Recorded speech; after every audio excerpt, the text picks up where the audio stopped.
Bien, buenos días y buenas tardes. Les doy la bienvenida a esta séptima reunión del laboratorio sobre los misterios del equívoco, eh,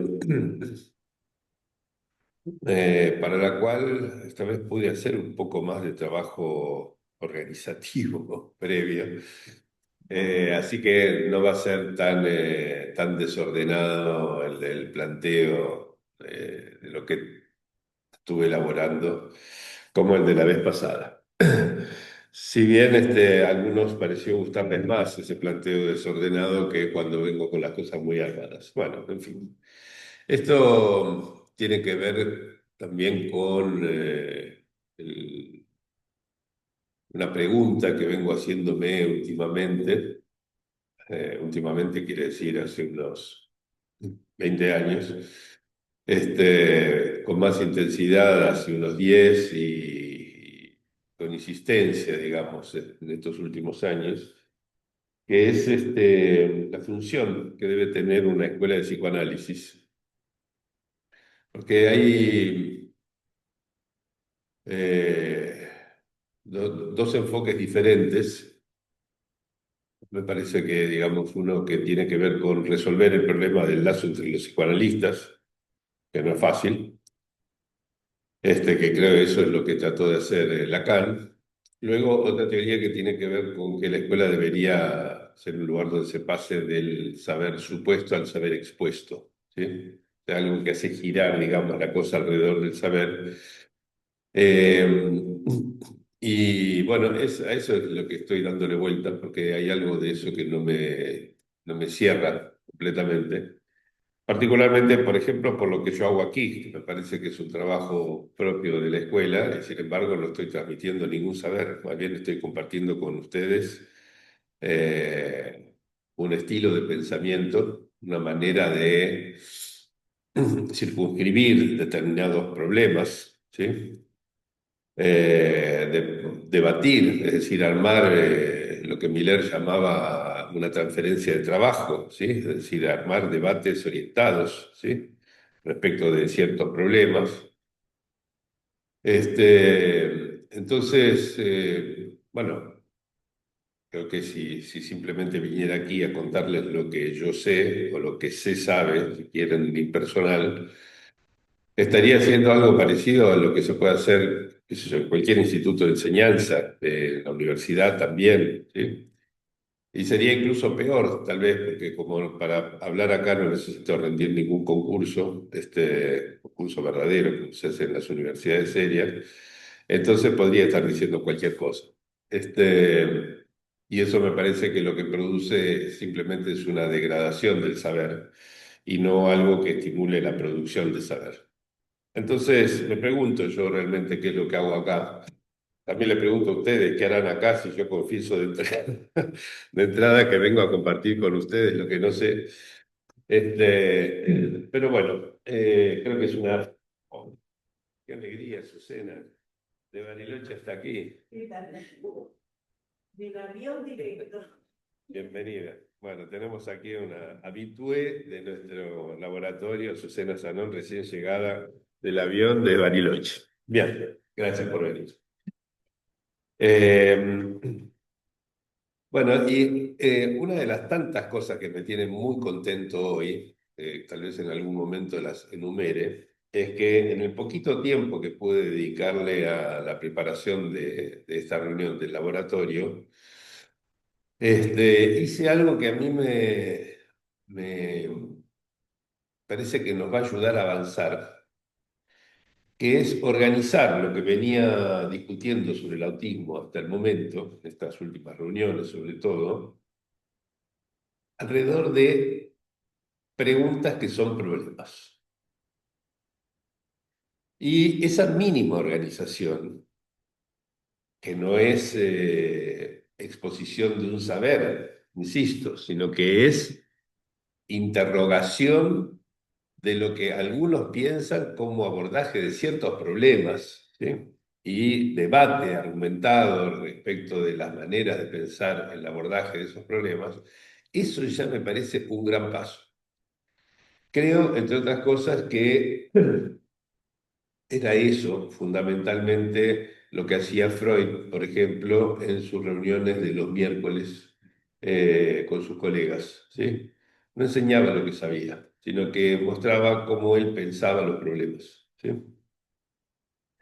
Bueno, en eso ando, ¿sí? Preguntándome qué hago aquí.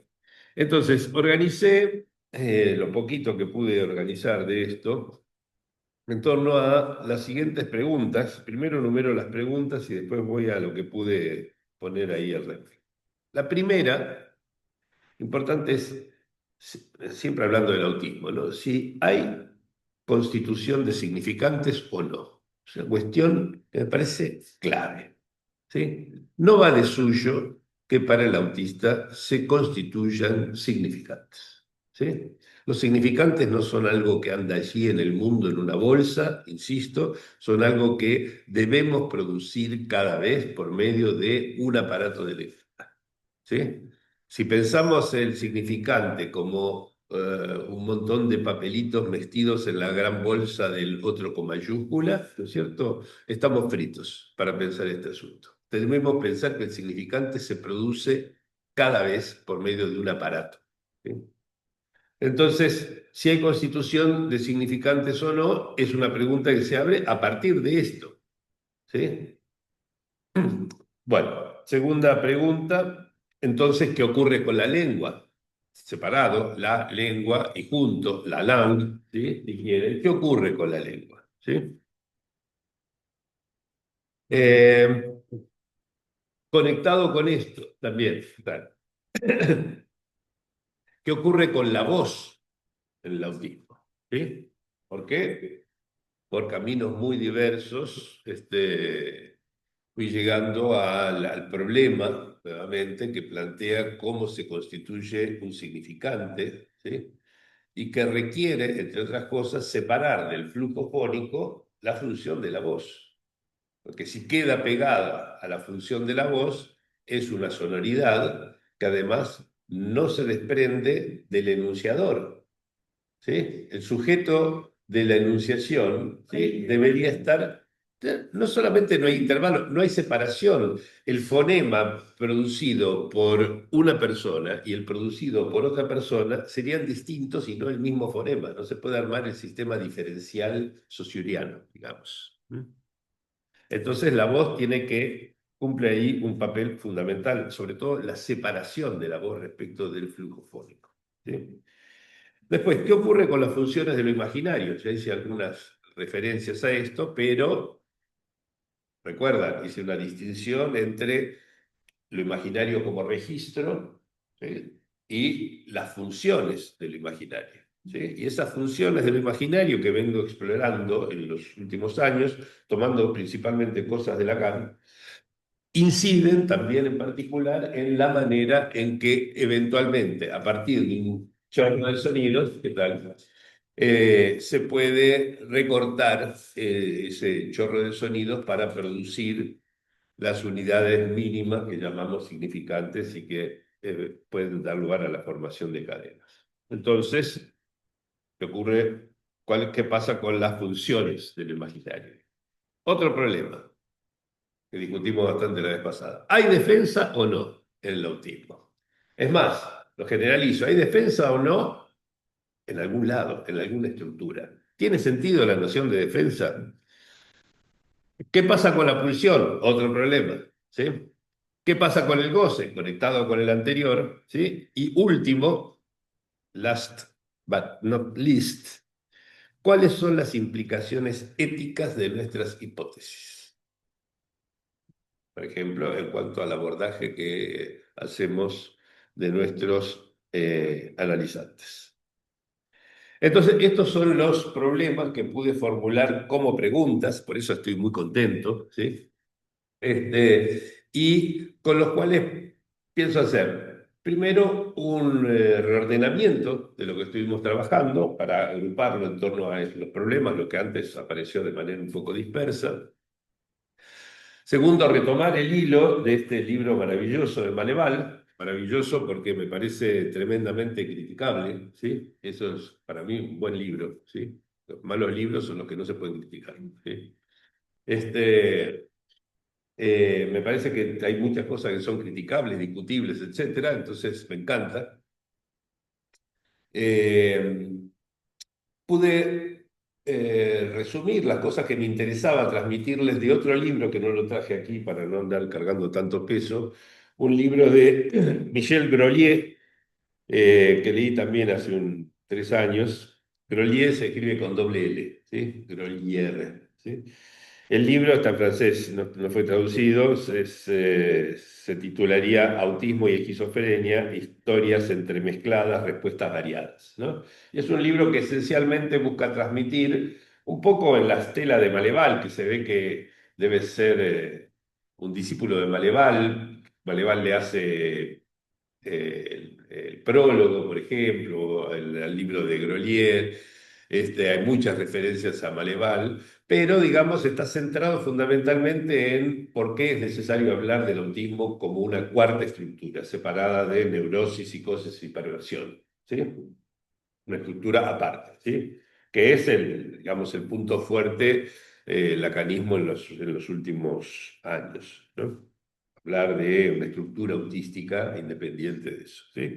Por lo cual era absolutamente indispensable separarlo de la esquizofrenia infantil, ¿sí? De la esquizofrenia, digamos, en general. Bueno, entonces de ese libro de Michel Grolier tomé también algunas referencias que voy a mezclar y agregar a las cosas que estuvimos trabajando de Maleval y algunas cosas más que quizás podamos agregar. Para mí el punto fundamental, ¿sí? Es como la clave a partir de la cual me parece que esto vale la pena, es un trabajo que vale la pena pensar y discutir, es el hecho de que las doctrinas existentes sobre la estructura del autismo, que yo estoy de acuerdo, hay una estructura diferente del autismo, pero esas doctrinas existentes, ¿sí? O bien carecen de un principio rector en su construcción, son más bien como una especie de collage de diversas explicaciones de fenómenos separados, ¿sí? Que es algo, en fin, que no es la aspiración de nuestro modo de pensamiento, ¿sí? O bien tratan de organizar esto en un árbol, ¿sí? Pero parten de algo que es dudoso, ¿sí? O sea, parten del significante particular. Entonces, me parece a mí que convendría desarrollar una doctrina sobre la estructura del autismo que no parta de la hipótesis de que existe el significante, sino que parta del problema de si hay o no constitución del significante, el que pongo en un principio, y que además a partir de allí tenga algo así como una consistencia interna, ¿sí? Que lo organice y que no sea una juxtaposición de explicaciones ad hoc de fenómenos aislados, ¿sí? Que tenga esa consistencia y esa coherencia que es tal vez la mayor aspiración que podemos tener para la comprensión de una estructura. Va. Eh, entonces, parto de lo que considero que es el mejor punto de partida, es preguntarse si hay o no constitución de significantes en la estructura autista, ¿sí? Por supuesto, mi posición es que no la hay, ¿sí? Estuve organizando, ¿sí? La respuesta, digamos, de por qué considero que no hay significantes, ¿sí? Pero no estoy solo en esto. ¿Sí? O sea, a nivel de los observadores, de los estudiosos del autismo de hace tiempo, yo soy novato en este asunto, de los que tienen mucha clínica con el autismo, ¿sí? Que tampoco es mi caso, he atendido muy pocos casos de autismo, experiencia. Este, pero hay en eso cierto consenso, por lo menos parcial, ¿sí? Respecto de que o bien no lo hay, o bien habría que interrogar qué es lo que pasa con el significante. Como que el significante y autismo no van necesariamente bien juntos, ¿sí? ¿Sí? No es como Michel Mabel, ¿no? On y va très bien ensemble, decía la canción de los Beatles. No, no es así, no va muy bien juntos. Entonces, por ejemplo, en el prefacio de este libro de Maleval, Miller eh, toma las definiciones básicas del autismo cuando se empezó a aislar como, digamos, como un síndrome por lo menos particular, distinto de otros ya conocidos, el tema de la inclinación a la soledad, ¿no es cierto? Y lo comenta, digamos, en términos de una de las doctrinas hoy presentes, digamos, para pensarle a la cuestión del autismo, que es la doctrina de la forclusión del significante amo, la forclusión del ese. ¿Sí? O sea, habría entonces forclusión del significante amo, ¿sí? Y al haber forclusión del significante amo, en general, no del significante amo que conocemos como el nombre del padre, que eso es la que nos daría la psicosis, sino forclusión del significante amo en general. ¿Sí? Eso sería es una de las teorías que buscan explicarse el autismo, ¿no? Eh, por supuesto, que los autistas muchas veces están solitarios, ¿no? Es un hecho observable, ¿sí? Que no dan bolilla, ¿sí? Melanie Klein se quejaba respecto de Dick que ella era un mueble más, ¿sí? El problema, digamos, es que los cuerpos hablantes no somos como los muebles, porque hablamos, ¿sí? La mesa no habla, ¿sí? El escritorio no habla. Bueno, Lacan lo hizo hablar en algún momento, ¿no? Cuando hizo su prosopopeya de la verdad, ¿no? Hizo hablar el escritorio. Bueno, al pupitre, ahí está, el pupitre hizo hablar. Pero bueno, sacando las bromas, no somos un cuerpo como los demás al ser hablante, ¿sí? Y por ser hablantes buscamos hacer lazos que no están regidos por las leyes de la física, sino por tipos de discursos. Ahora, hay discursos, en mis tesis, ¿sí? Hay discursos como los que ha estudiado Lacan que se pueden articular en términos de significantes y otros que no, ¿sí? Lo que Lacan estudió y formalizó, los cinco que él formalizó, ¿sí? Amo, histérica, analítico, capitalista y universitario, ¿sí?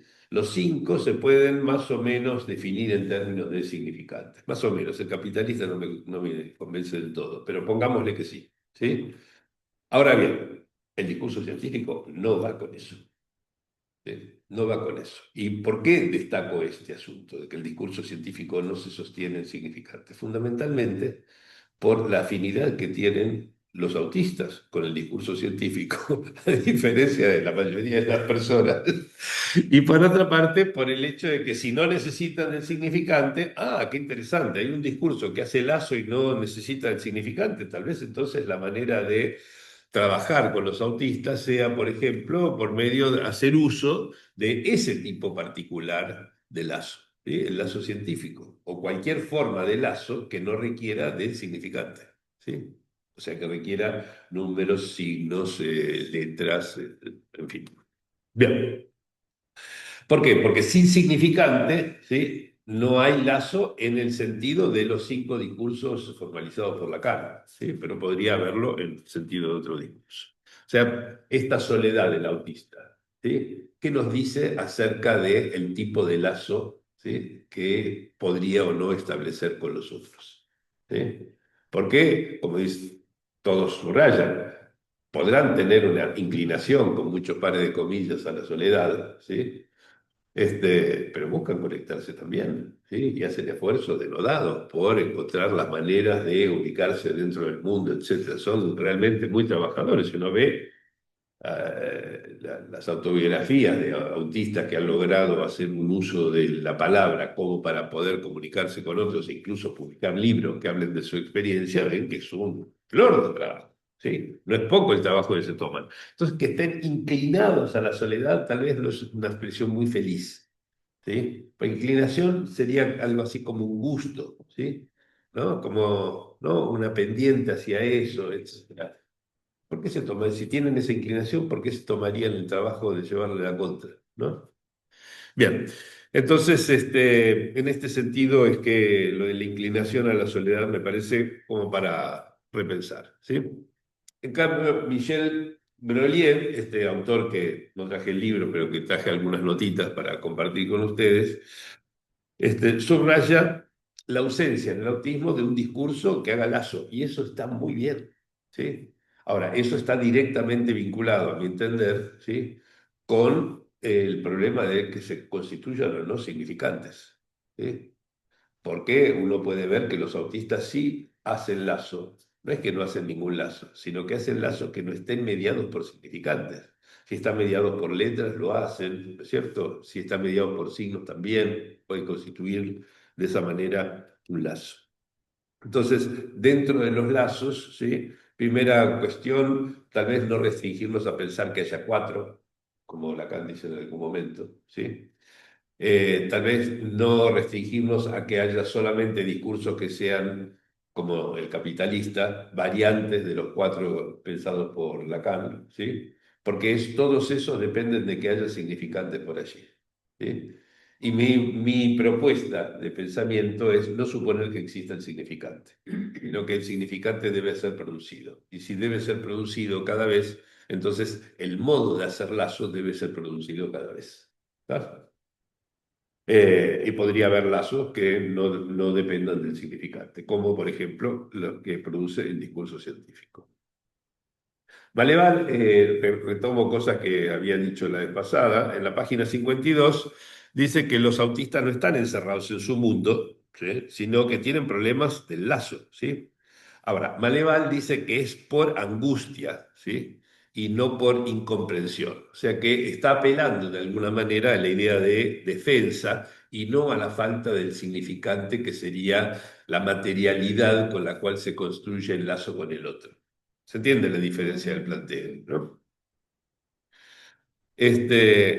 Grolier dice que están ligados los autistas a una significación, a la dimensión del signo, ¿sí? Y eso está buenísimo si nosotros pensamos significación y signo como cosas que no son necesariamente derivadas del significante, ¿sí? Es decir, si podemos pensar la significación y el signo no como saussure, ¿sí? Sino la significación como un efecto de la función del imaginario, ¿sí?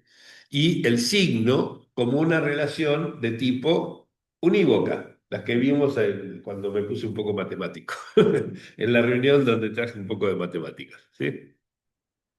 Es decir, que habría, es una de las maneras de enfocar el misterio del equívoco en el autismo, habría entonces posibilidad de practicar ciertas relaciones vinculadas con el amplio campo del lenguaje en la medida en que mantienen relaciones de tipo unívoca, ¿sí?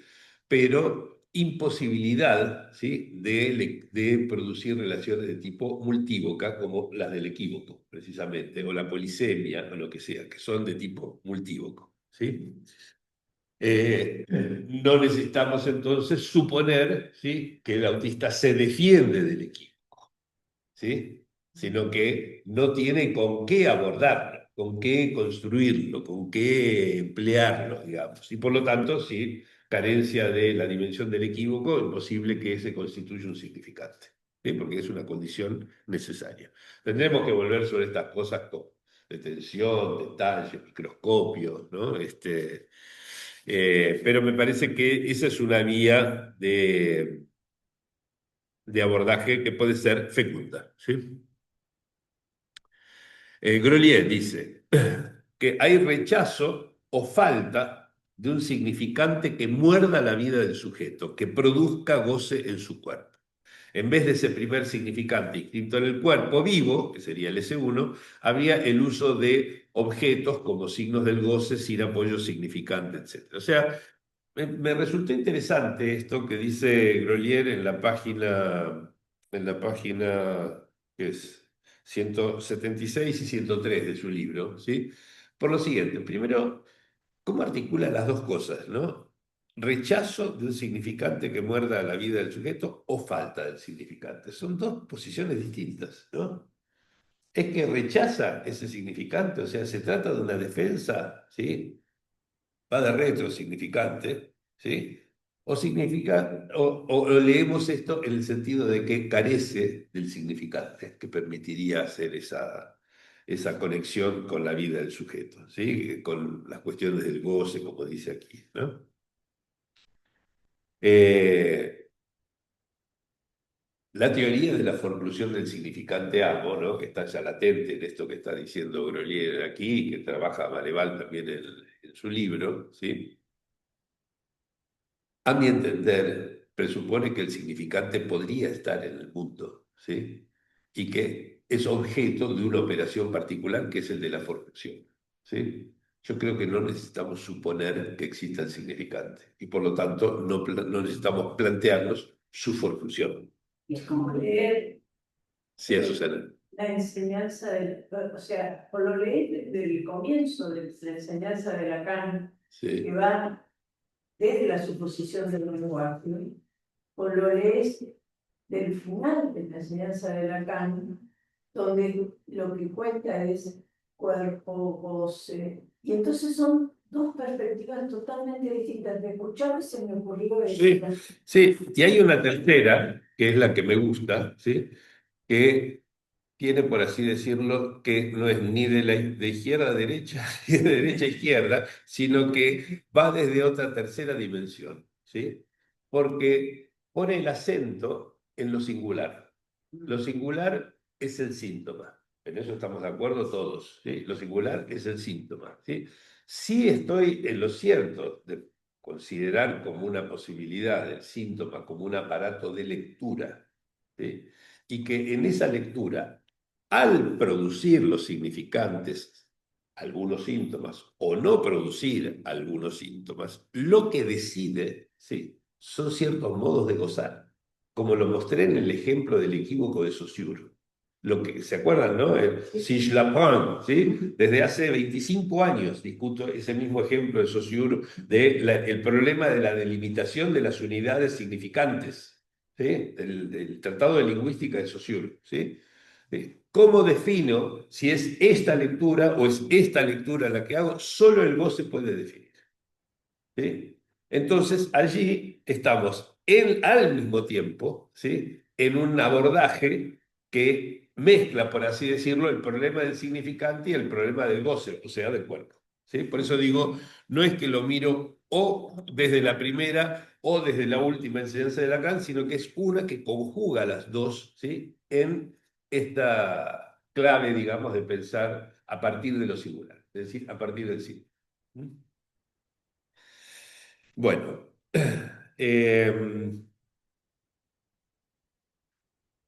otra cosa interesante de Grolier, también todo dentro del problema de si hay o no constitución del significante, ¿sí? Dice Grolier que hay un cortocircuito de la lengua, ¿sí? La lengua en una sola palabra, ¿sí? Que está cortocircuitada, ¿sí? Esa relación, dice, singular y marcada por el goce del cuerpo en su encuentro con el lenguaje. Esto está perfecto, ¿sí? Digamos, en ese momento, ¿sí? En el cual el cuerpo, a través del goce, digamos, está involucrado, ¿sí? En la constitución de ese aparato con el cual nos relacionamos por la vía del lenguaje, o sea, lo que llamo el síntoma como aparato de lectura, ¿sí? Allí hay algo que se cortocircuita en el nivel de la lengua. Sí, por supuesto, porque la lengua, Lacan dijo, ¿sí? Es una sumatoria infinita de equívocos. ¿Sí? Una integral de equívocos, dice, creo que Leturdi, si mal no recuerdo, ¿sí? Una integral de equívocos, ¿y eso qué significa? Significa una integral, una sumatoria infinita de relaciones entre significantes y lecturas posibles, de manera tal que la relación sea multívoca. Eso es el equívoco. ¿Ok? Entonces, ese problema, ¿sí? Ese problema, digamos, esa constitución de la LAN está cortocircuitada en el autismo porque no admite las relaciones multívocas. Solo hay relaciones uno a uno, ¿sí? Unívocas. De todos los tipos que mostré acá. Puede ser constante, categorial, no me acuerdo cómo las llamé en una de las reuniones. Eh, Otra cosa que me interesó del libro de Grolier, ¿sí? Esto está en la página 92 de su libro. Dice, para abrirse a la palabra en su dimensión significante, ¿sí? O sea, articulada en la estructura, el niño debe pasar en el campo sonoro, ¿sí? O sea, en lo que escucha, ¿sí? Debe pasar de la prosodia, es decir, la pronunciación, la acentuación, o sea, todo lo que tiene que ver con las inflexiones de sonoras, digamos, de quien habla, ¿sí? La prosodia, ¿sí? Lo que nos enseñaban antiguamente en las escuelas para decir cómo recitar correctamente un poema, por ejemplo, ¿sí? Debe pasar el niño en ese campo sonoro de la prosodia, pasando, digamos, por la articulación significante para dar paso a la estructura del lenguaje humano. ¿Sí? Muy bien, pero ¿cómo se hace para pasar de la prosodia al significante? ¿Sí? Eso es lo que me interesa. Allí hay una función muy importante de lo imaginario, ¿sí? Que tiene que tomar, recortar, ¿sí? De ese chorro de sonido, ¿sí? Separar la voz respecto de ese chorro de sonidos, ¿sí? Y sonidos parecidos, llevarlos a un único sonido que podamos decir fonema como unidad diferencial. ¿Ok? O sea, constituir la unidad diferencial mínima del significante. ¿Sí? Efectivamente, debe suceder así para poder articularse con el lenguaje humano. El problema es qué ocurre si el síntoma como aparato de lectura no admite la posibilidad de las relaciones multívocas. Esa operación no se puede hacer. Y no porque me defienda de algo, sino porque no hay con qué hacerlo. ¿Sí?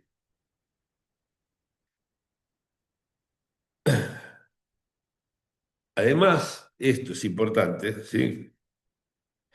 La operación esa de aislar respecto de la musicalidad sonora, ¿sí? Y de la voz para que pueda constituirse una unidad que eventualmente devenga parte de una cadena significante, esa operación de separación no tiene nada que ver con la voz como objeto pulsional, que me parece que ese es un problema en las teorías del autismo contemporáneas, ¿sí? Pensar que hay allí una elección de tipo pulsional, una elección de goce fundamentalmente, ¿no? Como que el autista no cedería el objeto, particularmente el objeto voz, ¿sí? De vuelta, sería un poco en la línea de lo que decía Susana hace un rato, esto está muy comandado por la última enseñanza de Lacan. Lo primero sería el goce, el cuerpo, etcétera, ¿sí? Todas estas cuestiones vinculadas con el objeto, por ejemplo, y luego a partir de allí pensar las cuestiones propias del significante más exploradas en la primera enseñanza de Lacan. Pero, en mi opinión, ¿sí? El, una cosa es pensar que hay una elección de goce, de no ceder la voz, y otra cosa es pensar que el síntoma como aparato de lectura, ¿sí? No logra separar la voz del flujo fónico. ¿Sí? Es distinto. ¿Sí? Es distinto. Donde influye el goce está ahí pegadito, cerquita, y tal vez de ahí viene la confusión, a mi entender, ¿sí? Está en la resolución del equívoco, ¿sí? Una vez que hubo recortes de la voz y constitución de la cadena significante. Está al lado, pero no es un problema pulsional, ¿sí? Es un problema del aparato de lectura, ¿sí? Que no logra separar del flujo fónico la voz, ¿sí? Bueno, después habría que pensar mucho más qué tiene que ver eso con la sonoridad, por ejemplo, para ver cómo recolectar de otro lado el problema del síntoma psicótico, cuando escuchamos la voz. ¿Sí? La voz que debía estar separada del pensamiento, ¿sí? Aparece ahora, ¿sí? Como escuchada como significante en lo real, ¿no? Dice Lacan. Por más raro que nos parezca eso. Bueno. Eh, Me gustó mucho algo que dice Grolier también, cuando dice que digo Grolier, capaz que está citando muchos autores, pero no tengo tiempo de estar mirando además a qué autores se está remitiendo. Pero toma las referencias del libro de Grolier. Esto está en la página 114 y 115. Dice que los autistas sufren de estar solamente en la comunicación. ¿Sí? O sea, fíjense lo contrario de la inclinación a la soledad, ¿no es cierto? Sufren de estar solamente en la comunicación, impedidos de captar los imponderables del malentendido, enganchados a un real del significante, dice, ¿no? O sea, de vuelta, ¿sí? Están, por así decirlo, diciendo, me estoy perdiendo algo de la relación con el mundo por este no poder entrar en el equívoco, la dimensión del malentendido, ¿sí? Ahora, enganchados a un real del significante, no, ¿sí? No, no, Grolier, ¿por qué meter acá un real del significante? No, ni supongo que haya significantes, ¿sí? Y además, ¿por qué hablar del real del significante? ¿De qué real estamos hablando? ¿El imposible, el contingente, el necesario? O sea, hay una inclinación a, cuando no sabemos cómo explicar las cosas, decir qué es lo real, ¿sí? Yo preferiría, soy más newtoniano, no hacer esa hipótesis, ¿sí? No la necesitamos. Bueno. eh, al principio de este libro de Maleval, el mismo Maleval hace como un resumen, la página creo que 56, sí, de lo que serían los tres rasgos, 56, sí, los tres rasgos característicos de que tendría esta estructura autística, ¿sí? El segundo de ellos, yo los mencioné todos la vez pasada, sí, pero el segundo de ellos sería que había una alienación retenida, ¿sí? Con congelación del significante amo, ¿no? Así como lo enuncia Malevich. Yo pienso que tal vez podríamos obviar, digamos, esto como un carácter propio del autismo, porque presupone que exista el significante, de vuelta. ¿Sí? Es una hipótesis, me parece, innecesaria. Deberíamos poder prescindir de la hipótesis de que significante haya, ¿sí? Como un dato. ¿Sí? Y en la página 81 de su mismo libro, ¿sí? Él mismo muestra que hay cierto debate dentro del lacanismo respecto de este asunto, de la congelación del significante amo, ¿no? Por ejemplo, se preguntan algunos que si hay alienación, dicen que sí, otros si hay alienación, dicen que no. ¿Sí? Y mi posición no es ni la una ni la otra, ¿sí? O sea, estoy como en el chiste, ni sí ni no, sino todo lo contrario, ¿sí? ¿Por qué? Porque me parece que para plantear si hay alienación o para decir que no hay alienación, tenemos que presuponer que existe el significante, ¿no? Porque tengo que decir, ¿se produce este fenómeno que depende del significante o no se produce este fenómeno que depende del significante? Pero, digamos, presuponer que no hay alienación como algo independiente de la pregunta por el significante, sería lo mismo que decir, y en el vacío no hay verde porque hay una formulación de lo verde, por ejemplo. ¿No? No me parece que sean planteos enriquecedores o que nos sean útiles ni para pensar la estructura del síntoma, ni menos aún para pensar su tratamiento, ¿sí? Porque parten de una hipótesis innecesaria, ¿sí? No es necesario suponerlo. Es muy fuerte, muy restrictivo e innecesario, ¿sí? Presuponer que hay significante, ¿sí? La vez pasada yo les recordé que Eric Laurent y Rabanel subrayaban la reiteración del S1 para reducir los equívocos de la lengua, ¿no? Como que había esa reiteración de un S1, otro S1, otro S1, medio en la línea de Lacan post-seminario 20, ¿no? Como subrayaba Azucena recién, ¿no? ¿No? Insistencia, reiteración del S1 para reducir los equívocos de la lengua, ¿sí? Yo en parte con esto estoy de acuerdo, ¿sí? Porque es cierto que se busca reducir los equívocos o, si quieren, no hay manera de abordar el equívoco, mi posición más bien, ¿sí? Pero justificarlo mediante la reiteración del S1, de vuelta, me parece una hipótesis innecesaria. O sea, suponer que hay un significante y que encima tiene ciertos caracteres particulares, etcétera, cuando no sabemos si hay ese significante, ¿sí? Para constituir el S1, a mi entender, ¿sí? Debería tener un síntoma que permitiera, ¿sí? Constituir un significante, ¿sí? Y eso es lo que estoy poniendo en tela de juicio, ¿sí? Entonces, yo creo que eso hasta sesga la manera que tienen estos autores de leer a Lacan, ¿sí? Porque el punto hasta donde llegué la vez pasada, había llegado hasta la página 111 de este segundo capítulo, que es el más largo del libro de Maneval, el más importante, me parece también. No, ni siquiera lo terminé de leer, me falta un poco. Comentando Maneval a Lacan en Ginebra, en la conferencia de Ginebra, ¿sí?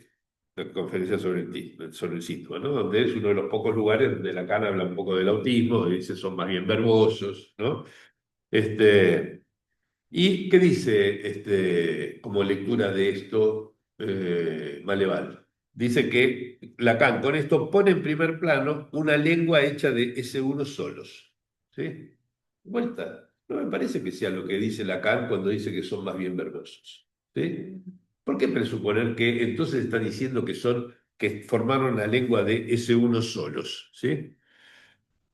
Eh, bueno, después traje una cosita más, nada más del libro de Maleval, que avancé unas páginas dentro de este problema de la constitución del significante.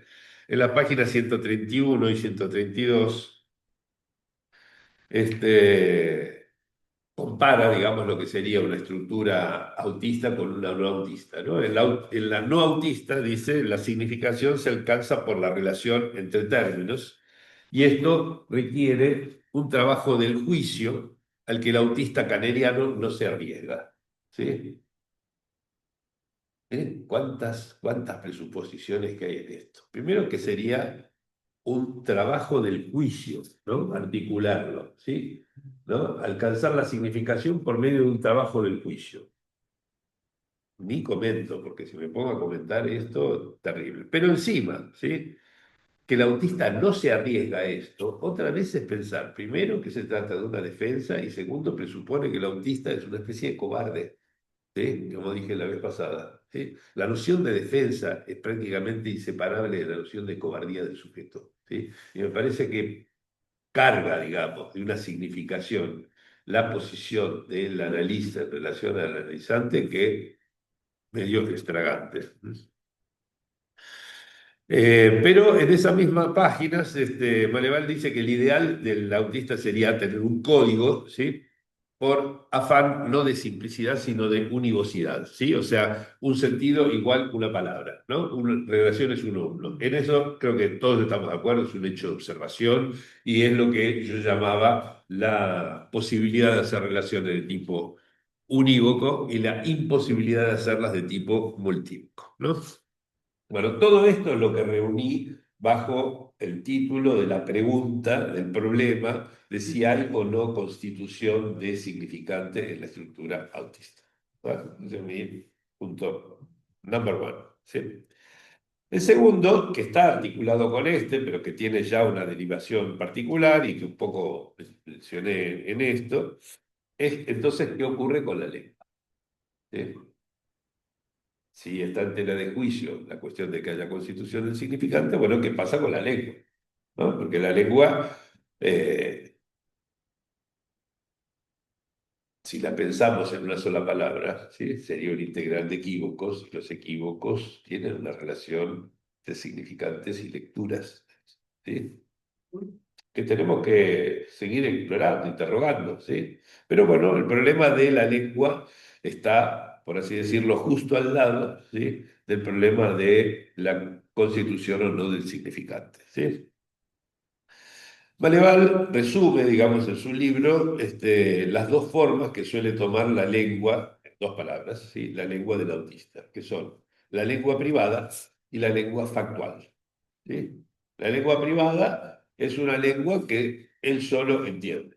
¿Sí? El autista entiende solamente, no prende el aire porque es un ruido bárbaro. Eh, la lengua privada es una lengua hecha de neologismos o de significaciones personales, digamos así, que no tienen ninguna correlación con lo que circula en el mundo, ¿sí? Por eso es privada, ¿sí? Y la lengua factual es la que describe hechos objetivos, digamos, ¿no es cierto? Es decir, dice hoy es de tal fecha y hace tal temperatura, etcétera, digamos, esos son hechos, ¿sí? La lengua que está formada de alguna manera por descripciones de hechos, ¿no? Y dice Maleval en la página 121 que una lengua, me gustó esto, una lengua privada no es la lang, no es la lengua en una sola palabra, ¿sí? Y dice, está muy claro, dice, porque está sujeta, la LAN, cuando hablamos de la LAN, que es una sola palabra, la LAN está sujeta al equívoco y al malentendido, que es el primer punto, y segundo, forma una multiplicidad inconsistente, o sea, no tiene organización la LAN, ¿sí? Es esto y este otro equívoco y este otro sin organización alguna, ¿sí? Lo de la multiplicidad inconsistente creo que es de Miller, ¿sí? Que dice, me gusta mucho, inconsistente no en el sentido lógico del término, ¿no es cierto? Sino inconsistente como cuando estamos cocinando y decimos la masa quedó inconsistente, ¿no? O sea, le falta estructura, ¿sí? Y la lengua privada, ¿sí? Entonces no soporta el equívoco, ¿sí? Y tiene sentidos fijos, ¿sí? Maleval dice que buscan ordenar y regular, ¿sí? Digamos, crear reglas, etcétera. Yo pienso que no pueden hacer otra cosa, ¿sí? O sea, por no disponer de la dimensión del equívoco, pues, no pueden hacer otra cosa. Pero bueno, digamos, son matices en esto, ¿no? Dos páginas más adelante, en la página 123, Maneval refiere a Tamet, uno de estos autistas que hicieron su autobiografía, ¿sí? Y menciona el hecho de que inventa vocablos que, por cierto, isomorfismo es una relación uno a uno de vuelta, ¿sí? Matemáticamente es eso, crean lazos nuevos entre cosas, ¿sí? Pero dice, no es la lang, en una sola palabra, ¿sí? Porque no se apoya en los equívocos y además porque posee gramática, ¿sí? A diferencia de esa multiplicidad inconsistente de la lang, esto que hace Tamet con su lengua privada, ¿sí? Tiene cierta gramática, ¿sí? Él es el único que comprende sus neologismos, es una lengua, dice Maleval, sin otro compañero, ¿no? En eso podemos estar de acuerdo porque si pensamos el otro como batería del significante. Bueno, eh, en la página 127, a mí me gustaría leer el libro de Asperger. La verdad que las versiones que tengo no me resultan muy legibles, así que voy a tratar de comprármelo en algún lado. El del psicópata autista en su infancia, algo así se llama. Este, señala que el autista puede jugar con las palabras, ¿sí? Cambiándolas, por ejemplo, o produciendo efectos sonoros, ¿sí? A mí me gustaría ver los ejemplos que él da de esto, porque hay una referencia a ese libro, ¿sí? Que no tengo, pero no están los ejemplos, ¿sí? Yo creo que no deben poder producir verdaderos chistes en el sentido de la ocurrencia chistosa, ¿sí? Eso está por verse. Lo voy a charlar, me voy a encontrar con mi sujeto supuesto a saber autismo, el dato Topolsky, la semana que viene. Le voy a preguntar directamente a ver si tiene alguna colección de chistes producidos, ¿sí? En la ocurrencia del momento por... Sí, Ya, yo trabajaba en educación, estaba hablando, esos chicos son unos idiotas. Hablando de idiotas, digo, ¿dónde está la lista? ajá, por ejemplo, Por sí, ejemplo, ajá, yo no puedo interpretar, ahí es un chiste para él, claro, pero quizás no. sí, sí. Y lo más probable es que no. Claro, que haya intención, digamos, de leer eso. Eh, Sí, efectivamente. Bueno, digamos, cambiar las palabras, hacer este tipo de intervenciones o jugar con la sonoridad, son cosas que son asequibles. ¿Sí? Yo pienso que un verdadero chiste, ¿sí? Mi viejo libro sobre la interpretación ponía el acento de eso, digamos, debe apoyarse necesariamente en la función del equívoco, por lo menos en la de la polisemia, que ahora estoy juntando con la del equívoco, por el hecho de pensar no lingüísticamente, sino en términos de relación entre operación de escucha y operación de lectura. ¿Sí? Bueno, y lo último que agrego en relación a esta pregunta de qué ocurre con la lengua de Maleval, de lo que estuve repasando de Maleval, está en la página 131, donde él menciona el uso de una lengua rígida, descriptiva del mundo, sin margen de interpretación, sin que los afectos o emociones parasiten el pensamiento. ¿Sí? Les voy a releer la definición, ¿sí? De esta lengua a la que se refiere, ¿sí? Esta lengua rígida, digamos, factual, ¿no? ¿Sí? Para que pesquen que podría estar hablando no solamente de lo que ocurre con los autistas. ¿Sí? Es más, le voy a plantear esto como un acertijo. ¿sí? ¿Quiénes hacen uso de una lengua rígida, descriptiva del mundo, sin margen de interpretación y sin que los afectos o emociones parasiten su pensamiento?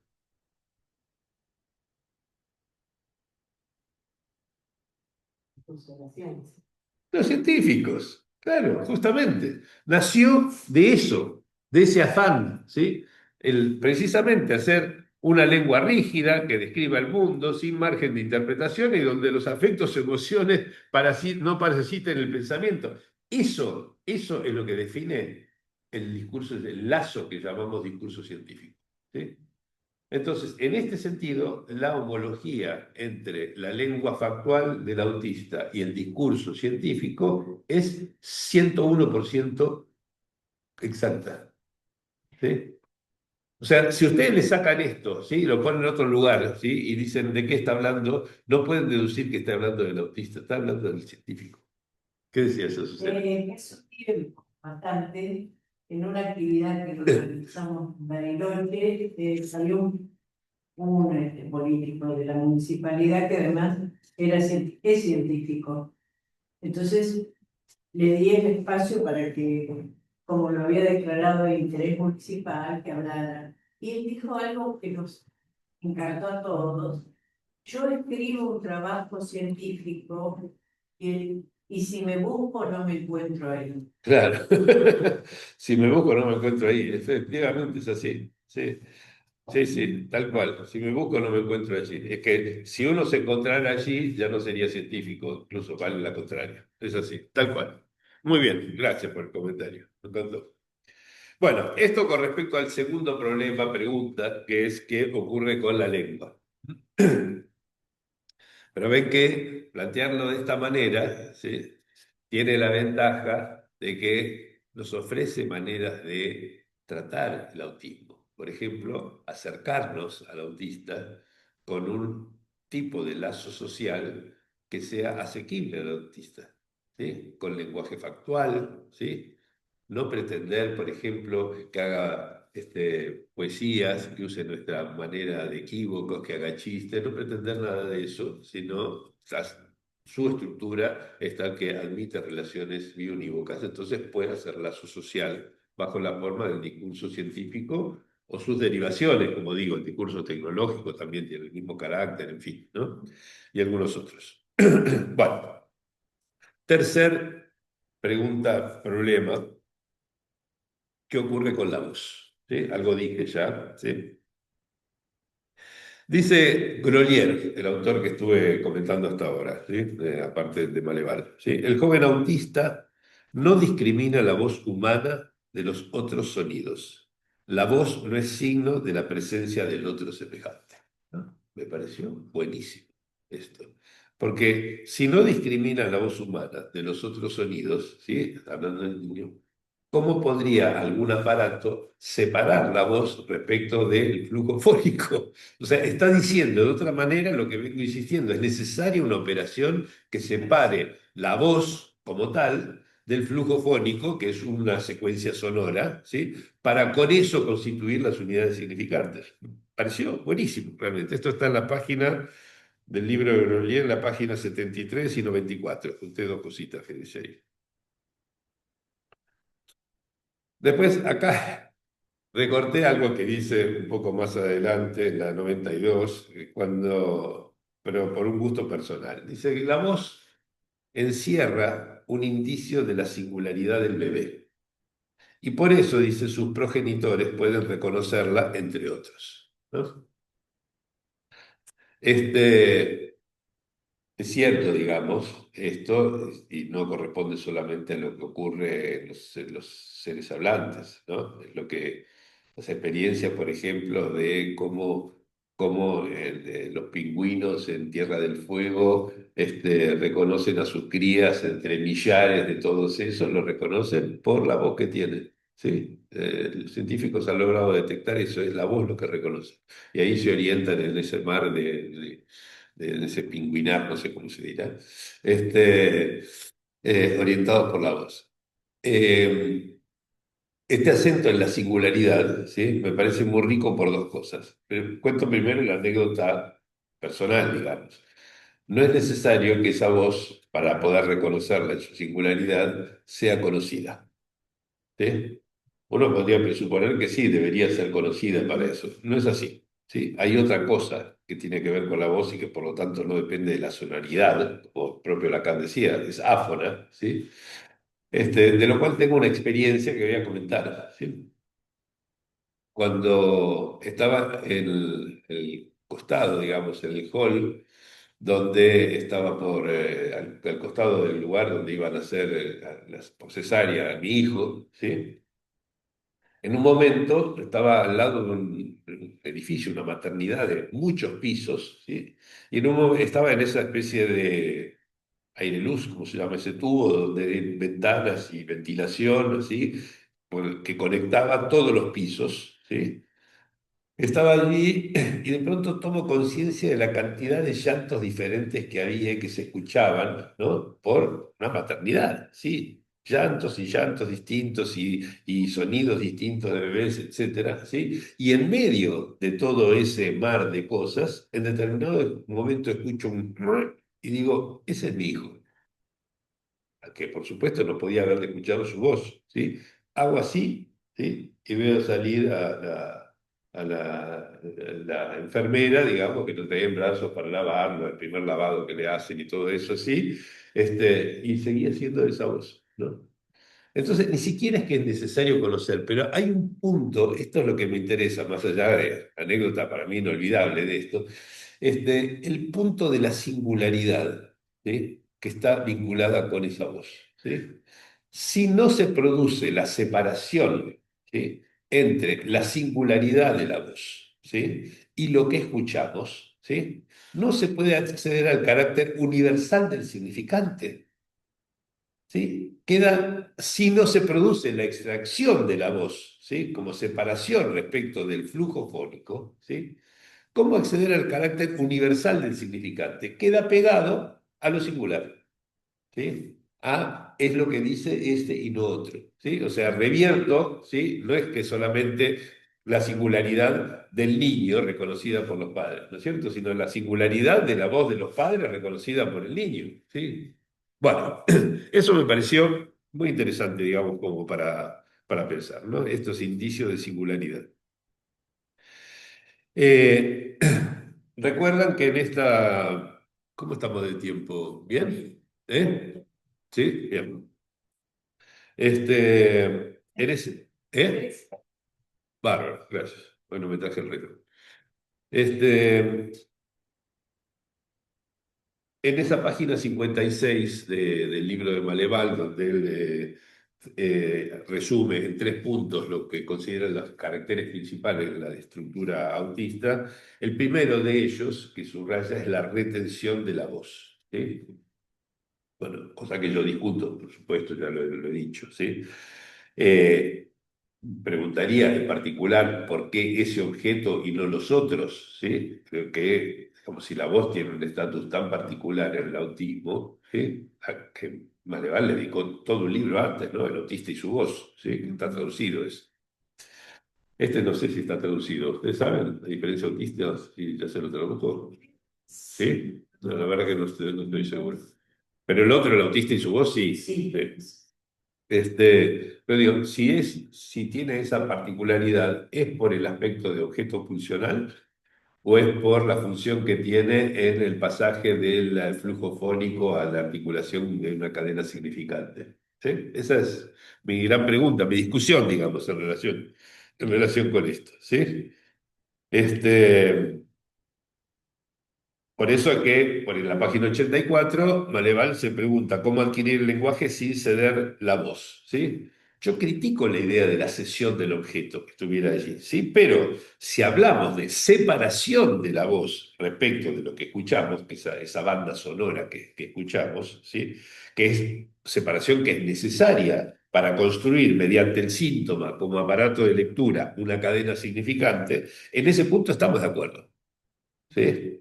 El problema está en la separación de la voz, ¿sí? Que lo piensa como no cedo la voz y en otro yo pienso ahí hay una imposibilidad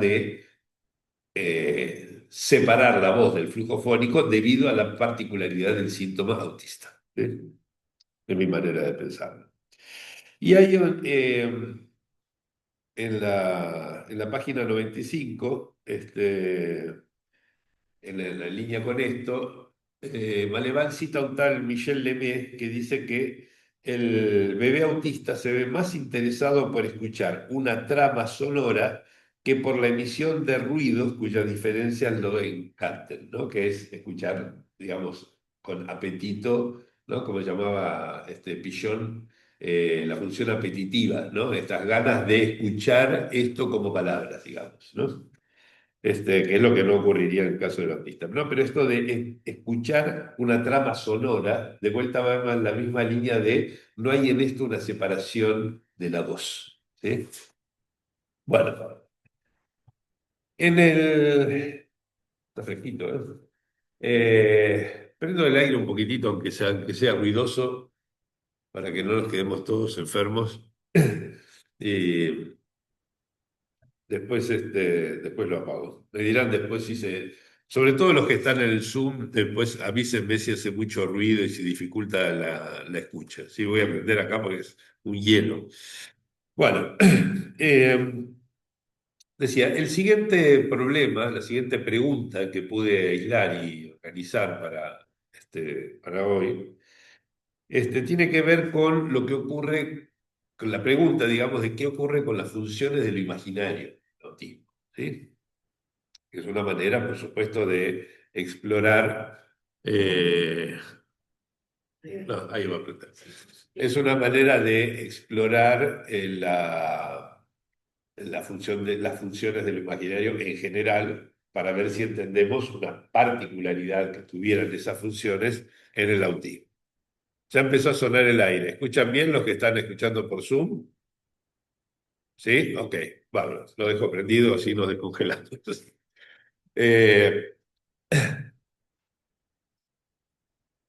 ¿Por qué es importante esto? Varias cuestiones. Las funciones del imaginario, ¿sí? Tal como yo las pienso y las resumí un poco en la última reunión, ¿sí? Cuando hablé de la distinción entre registros y funciones, ¿sí? Registro del imaginario y función del imaginario, registro simbólico, funciones de lo simbólico, inclusive hablé del registro real y las disfunciones de lo real, ¿sí? Este, eh, una de las caracteres, digamos, que tienen las funciones del imaginario es la posibilidad de constelar un objeto a partir de ciertos indicios de un encuentro que algo tiene de perceptivo y algo tiene de productivo, y que hace unos años llamó una réplica indicial, ¿sí? Es decir, una réplica como respuesta, ¿sí? Apoyada en ciertos indicios del encuentro con un objeto, ¿sí? Esos indicios, ¿sí? Son como puntos sueltos, ¿sí? Y tenemos la capacidad de, gracias a lo imaginario, de imaginar con esto un objeto, constelarlo en el sentido de miramos las estrellas en el cielo, que son puntos separados, y nos imaginamos a Orión con la flecha disparando, ¿no es cierto? Y con su cinturón hecho de tres Marías, ¿no? Este,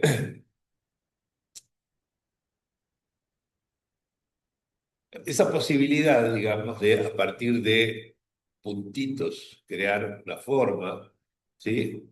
Que la Gestalt estudió ya en un nivel mucho más elaborado, de pasar de una forma a una buena forma, por ejemplo, ¿sí? Yo creo que la función del imaginario es mucho más potente que eso que estudió la Gestalt ahí, ¿sí?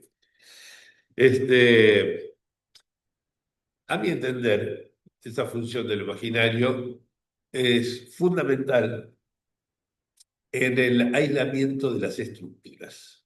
¿Sí? En alguno de los libros de la época de la pandemia o posteriores, hablé de que la estructura es imaginaria. ¿Sí?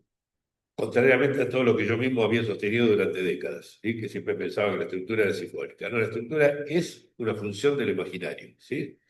Que una vez armada la constelación podamos tratarlo simbólicamente y que a partir de allí aparezcan posibilidades reales, sí, todo lo que quieran después. ¿Sí? Pero en primer lugar, tengo que aprender, ¿sí? Por medio de lo imaginario, ¿sí? Una forma. ¿Sí?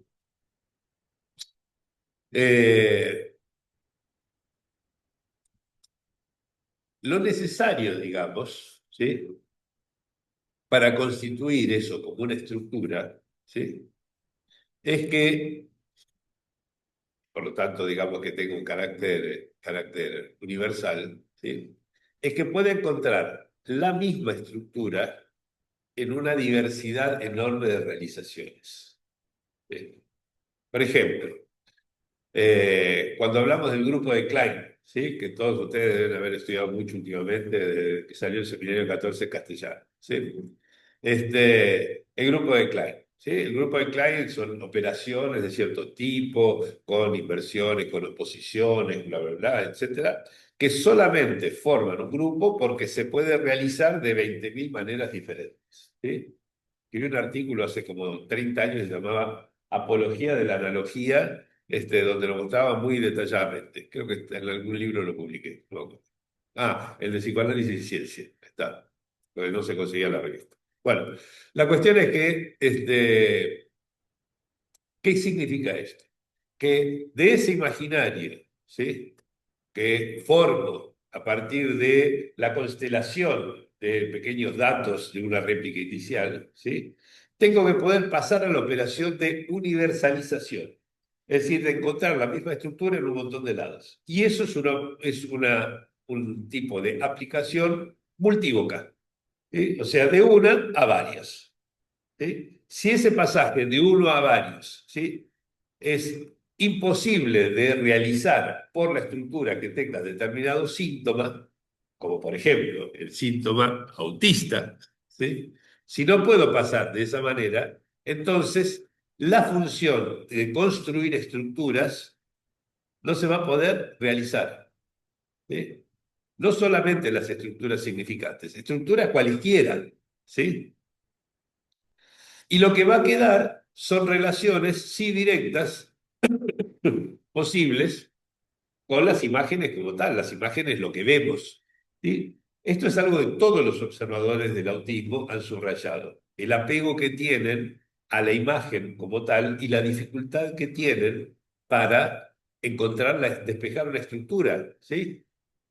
Necesitan todo el tiempo crearse unas reglas que sean unívocas, ¿sí? Del sentido de una palabra, un sentido, ¿sí?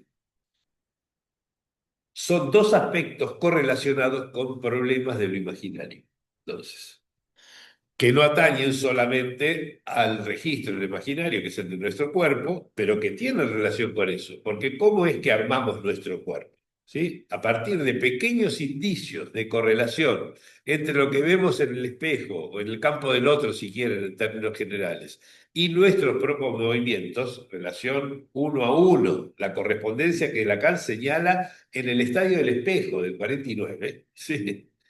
A partir de poder establecer esa relación biunívoca es que constituimos la imagen de nuestro cuerpo como tal. Y decimos, este es mi cuerpo. ¿Sí? ¿Por qué los autistas tienen una relación con el cuerpo tan distinta de la nuestra? ¿Sí? ¿No será porque hay algo en la función del imaginario que tiene caracteres diferentes? Mi pregunta, ¿sí? De vuelta se organiza con los problemas de la significación y con los problemas de la dificultad o la imposibilidad, más bien, para despejar estructuras. ¿Sí? O sea, que les da un marco integral que hace que no sean piezas sueltas ad hoc para teorizar problemas específicos, sino que tienen una unidad. ¿Sí?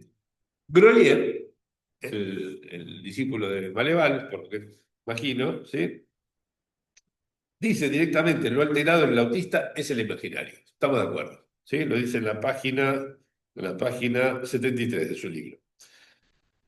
El Topolsky, que estuvo mirando la reunión anterior, porque ahora le estoy pasando los links, ahora que hablo de autismo, le paso los links de la reunión. No miró toda la reunión, pero algo de eso, me mandó algunos comentarios, y me dijo, bueno, se trata de un imaginario sin Gestalt. Muy bien, ¿sí? Es decir, lo que yo diría sin constelación de objetos. ¿sí? Que es más amplio que la cuestión de la Gestalt, ¿sí? La Gestalt es un caso particular de la constelación de objetos, ¿sí? Y Maleval, en otro sentido, también apunta desde otro ángulo a lo mismo, ¿sí? En la página 28 dice que la prevalencia del signo en la apropiación del lenguaje no favorece la imaginación del autista, ¿sí? O sea que había algo, digamos, que correlacionaría, por así decirlo, los problemas de la significación y el signo con los problemas de la imagen y la imaginación, ¿sí? O sea, está buscando él enlazar esos problemas de lo imaginario con los problemas de, digamos así, de existencia o no del significante, ¿sí? Me gusta más mi manera de enlazarlo que la que busca hacer Maleval. Pero Maleval por lo menos tiene la misma intuición de una conexión entre ambas cosas, ¿sí? Este, Y pongo, digamos, dentro de la pregunta, digamos, por lo que pasa con lo imaginario en el autismo, también algo que dice Maleval en la página 29 de su libro, que es que para el autista hay cierta incomprensión del mundo, ¿no? Y está muy bueno eso, porque la comprensión es un fenómeno de lo imaginario. ¿Sí? Piensen que el discurso de la comprensión es el que Lacan en el grafo del deseo, ¿se acuerdan? El que construye a partir del seminario 5. El discurso de la comprensión es el cortocircuito que va de I minúscula, de A minúscula al yo, ¿sí? O sea, el primer cortocircuito del grafo, ¿sí? Esa es la comprensión, ¿sí? ¿Por qué? Porque comprender, ¿qué hago para comprender? ¿Sí? Para comprender, yo me tengo que poner en el lugar del otro y asignarle a lo que el otro dice el sentido que yo le daría si estuviera pronunciando sus palabras. Eso es comprender.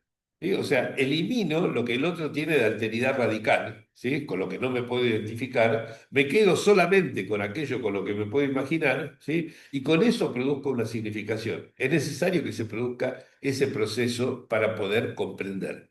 ¿Sí? Por eso la comprensión está en las antípodas del discurso analítico, ¿sí? Donde busco lo que en el otro es radicalmente ajeno. Ser yo como analista, ¿sí? Un otro real para mi analizante, para poder del analizante pescar lo que es único de él, ¿sí? Por eso no comprender, ¿sí? Freud, Lacan, todos estamos de acuerdo, no comprender. Porque en la comprensión lo primero que se pierde es eso, es la singularidad. Bueno, en relación con esto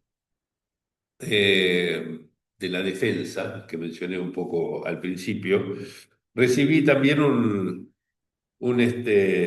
comentario de Zlatopolsky, que resume, por así decirlo, lo que es el planteo de Maleval, ¿sí?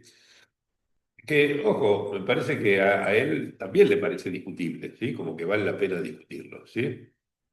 Que sería la idea esta que dije al principio, que el autista captaría en el deseo del otro esa expectativa de reciprocidad, ¿sí? Y lo insoportable de responder a esa expectativa no sería hablar, sino usar la voz en un intercambio donde su palabra lo afecte, ¿sí?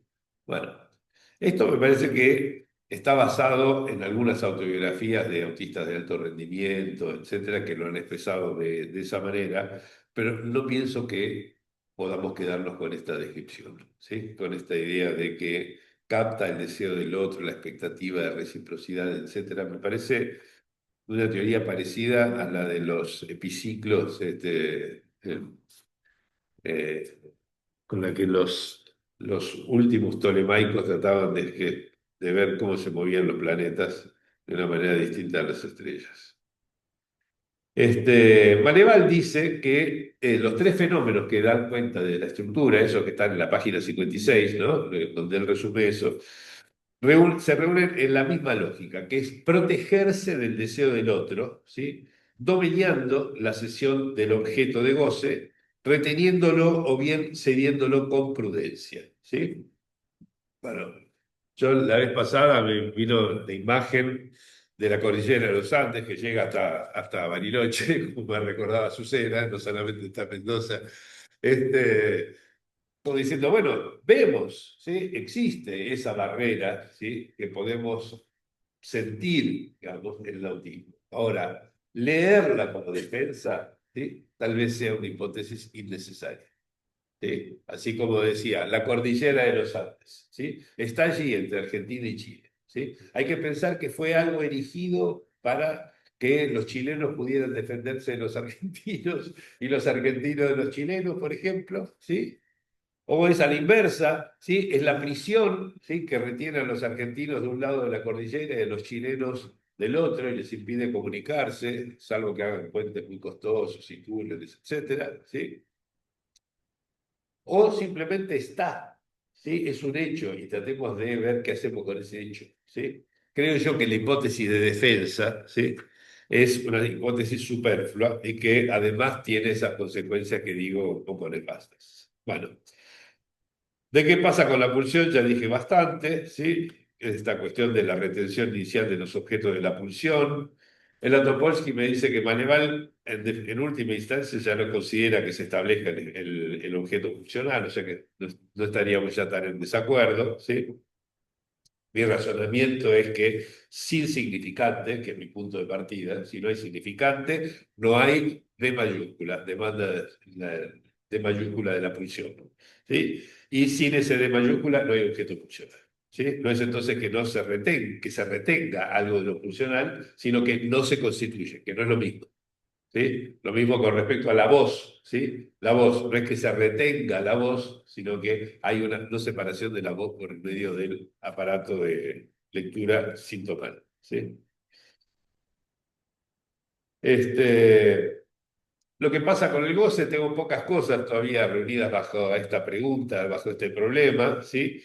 Lo tomo porque es uno de los tres aspectos de la estructura autística según Maleval, de la página 56. El tercero es un retorno del goce por medio del borde autístico, ¿sí?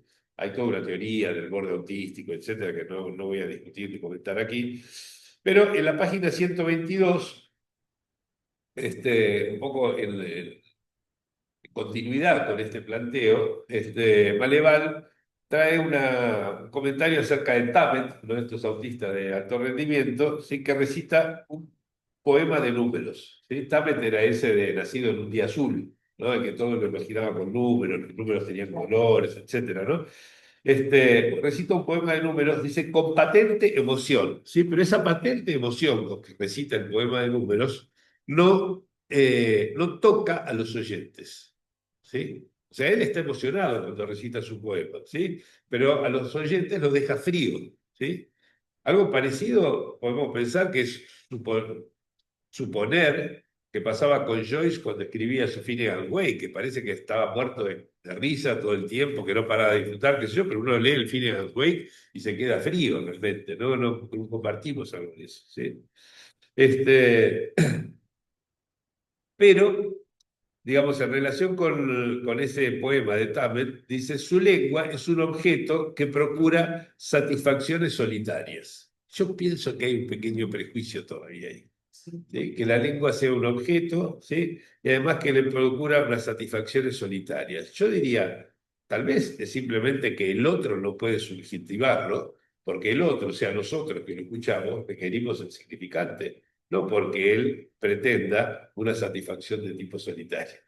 ¿Sí? Y es muy distinto también pensarlo de esa manera. Muy distinta la posición del analista en el tratamiento del autista pensándolo de esa manera. Por eso me parece interesante plantear estas preguntas, problemas. ¿Sí? Y esto se engancha con mi último punto, que es las implicaciones éticas de nuestras hipótesis, ¿sí? Que algo mencioné la vez pasada. ¿Sí? O sea, criticar la noción de defensa por motivos éticos, ¿sí? La idea de que el análisis debería perturbar la defensa también, ¿sí?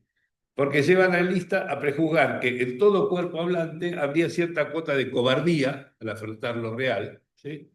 Y así impone una cuota de menosprecio a la humanidad de aquel a quien nos dirigimos. O sea, volveríamos a ser posfreudianos en definitiva. Daríamos la buena cuenta ya no de la realidad, como decían los posfreudianos, sino de lo real. Supuestamente nosotros los analistas no nos defenderíamos tanto y podríamos perturbar la defensa de nuestros analizantes, ¿sí?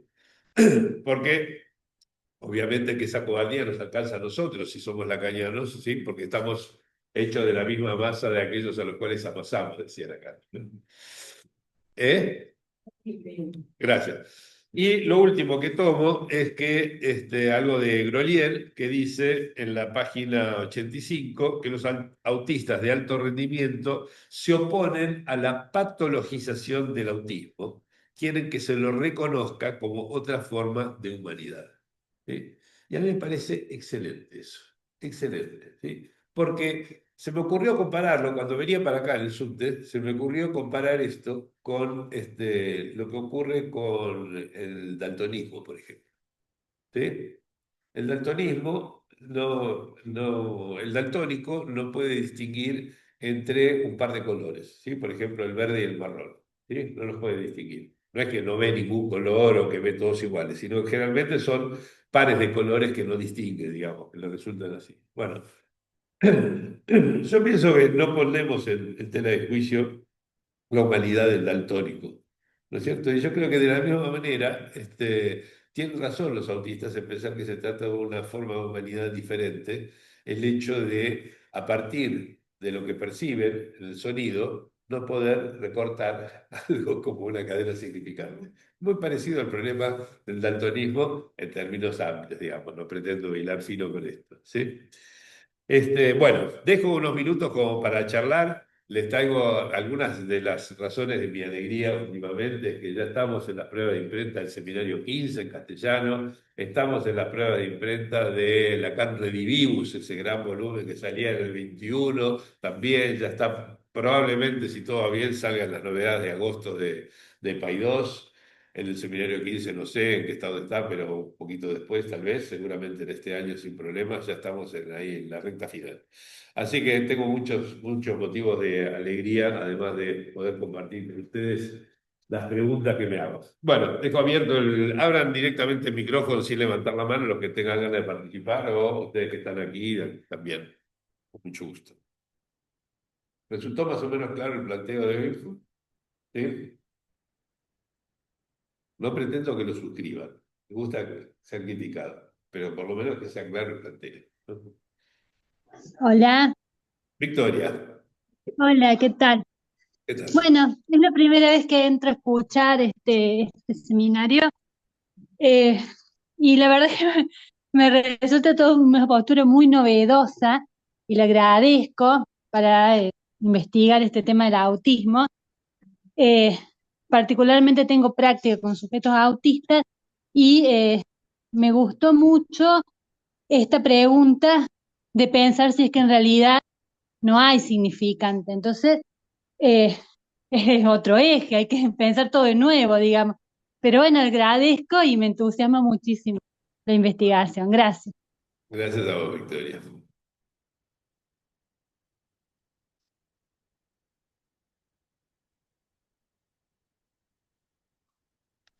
Buen día, ¿Sí? ¿Quién habla? eh, Liliana Bastidas. Ah, ¿qué Gerardo, yo tal? sí quisiera preguntar acerca de, bueno, me queda esto de la relación con lo imaginario, ¿no? Esa lectura de lo imaginario en el autismo, porque pregunto siempre, se hace, ¿no? ¿Cómo hace uso del cuerpo el autista, ¿no? eh, Porque, bueno, se supone que se hace ese cuerpo, se habita el cuerpo a partir de ese imaginario, como esa superficie, en fin. Y pensaba, ¿no? En si se hace uso de ese cuerpo, entonces, ¿qué tipo de imaginario es? Porque, ¿no? Caminan, ¿no? Se movilizan, ¿no? Y pensaba, bueno, en un caso también, ¿no? De un niño autista que tenía estrabismo y entonces, bueno, querían ponerle gafas y qué sé yo. Pero entonces él se movilizaba maravillosamente, ¿no? Con sus ojos y se movía ¿no? Esa es mi pregunta, ¿no? Es decir, que me Está queda... muy bien, Liliana, la pregunta, la agradezco, porque pone el acento en otro problema que hace unos 10 años subrayé y que es muy vigente como para pensar esto, que es el problema de, la pregunta, problema de si es un hecho, podemos suponer que todos tenemos un cuerpo, ¿sí? O es una hipótesis que es innecesaria, digamos, y que habría que demostrar en algunos casos que sí o que no. Es un debate abierto, por ejemplo, entre Lacan y Miller, que tienen al respecto posiciones antagónicas, ¿sí? Casi punto por punto y en varios puntos al respecto, ¿sí? O sea que vale la pena pensarlo, ¿sí? Si quieren ver lo que opino al respecto, ¿sí? Que no es mi posición, sino cómo planteo el debate entre ellos, porque fue en un ENAPOL de hace, sé, creo que 10 años, lo publiqué 2 paginitas en una compilación que se llama Estudios sobre el cuerpo en Lacan. Salió en ediciones Yoroi, de varios autores así, y la pregunta, el título es la pregunta, ¿tenemos un cuerpo? ¿Sí? Entonces, el hecho de que podamos caminar, andar, movernos de aquí para allá, no necesariamente implica que tengamos un cuerpo. Seguro que tenemos un organismo y que ese organismo tiene sus funcionalidades, ¿sí? Pero cuerpo, lo que se llama cuerpo, es otra cosa, ¿sí? Los que sufren el delirio de las negaciones, por ejemplo, además están convencidos de no tener, ¿no? Ese cuerpo que nosotros, sin embargo, vemos que tienen y que ellos palpan y que además se mueven y andan por allí, ¿sí? Entonces, esta cuestión de tener un cuerpo, en fin, hay que preguntarse si no es una hipótesis un poco innecesaria. Quiero decir, tal vez el cuerpo, ¿sí? Es algo que de la misma manera que el significante, deba constituirse por medio de un aparato, ¿sí? No es algo que esté dado, no es un dato de la naturaleza, no es un observable, sino algo construido por cada uno en función de cierto aparato. Y que ciertos aparatos de esa constitución pueden dar lugar a que podamos afirmar tenemos un cuerpo y que otros aparatos no lo permiten, ¿sí? ¿Ok? Así que es un muy interesante problema. Agradezco la pregunta, Liliana. Tenemos todavía algunos minutitos más para conversar. 3 minutos. Muy bien. Vamos a tirar hasta 3 o 4. ¿De aquí quieren hacer alguna pregunta o comentario más? Escuchaba el otro día que un autista Sí. hablaba, Voy a apagar ahí un poco porque no se va a escuchar desde allí. escuchaba el otro día que un autista hablaba de que lo que le molesta es el murmullo. Sí. ¿Vos equipararías esta cuestión que decías de la voz con lo que ellos lo que llaman murmullo? Eso, muchos autistas, por ejemplo, se sienten muy desconcertados y hasta heridos en una reunión, ¿sí? En una reunión. Yo pienso que esto está muy vinculado con el problema de la voz, ¿sí? Por lo siguiente. Aquí voy a apelar a metáforas musicales, ¿sí? Pero cuando nosotros hablamos, por ejemplo, de una sonata a 4 voces, ¿no? A 4 voces significa que lo escribimos en 4 pentagramas, ¿sí? Violín, violonchelo, contrabajo, flauta, por ejemplo, ¿no? Y que cada una de esas secuencias sonoras, ¿sí? Podríamos separarla del resto a pesar de escucharlas al mismo tiempo, separar esas voces entre sí, como si escribiéramos el pentagrama, ¿no? De hecho, los músicos inicialmente, me enteré ahora, improvisaban y después escribían sus partituras, ¿sí? Jugaban primero y después, si les gustaba lo que quedaba, escribían la partitura. Un poco distinto de cómo se suele enseñar la música en la actualidad, ¿no? Que es aprender a leer la partitura para luego interpretarla. Y así, esa posibilidad de extraer del murmullo flotante, separar y decir, he aquí una voz, aquí otra voz y esta otra voz, etcétera, me parece que debe hacer que el murmullo ambiente de una reunión sea algo equivalente a estar escuchando ruidos ensordecedores por parte de nosotros en lugar de poder escuchar armonías de las que forman las distintas voces de una composición, ¿sí? Debe ser algo posiblemente desesperante, ¿sí? no poder separar nada de lo cual podamos asirnos, precisamente por no poder separar una voz y otra voz y otra voz, etcétera, de la cadena de sonidos que escuchamos. Así que me parece que tendría que, digamos, definirlo con mayor precisión, pero pienso que se articula con el problema de la separación de la voz. Yo pensaba que esto desesperante que vos decís hace que también se retraigan. Claro, pero como consecuencia, ¿sí? Claro. Como consecuencia y no con el hecho de que, digamos, su síntoma es un modo de defensa frente a lo real. ¿Ah?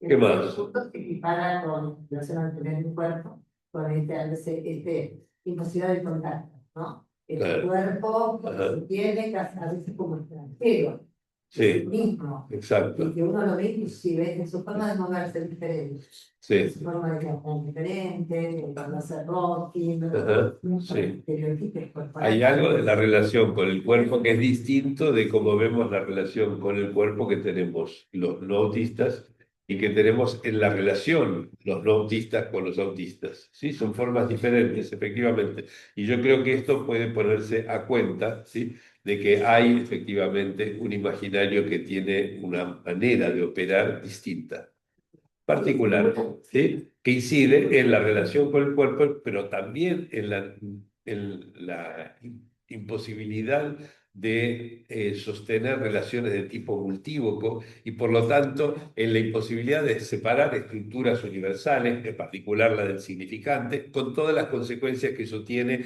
en el nivel de hacer lazo social, salvo en el lazo social de tipo científico, ¿sí? ¿Ven cómo se organizan las cosas de una manera bastante natural?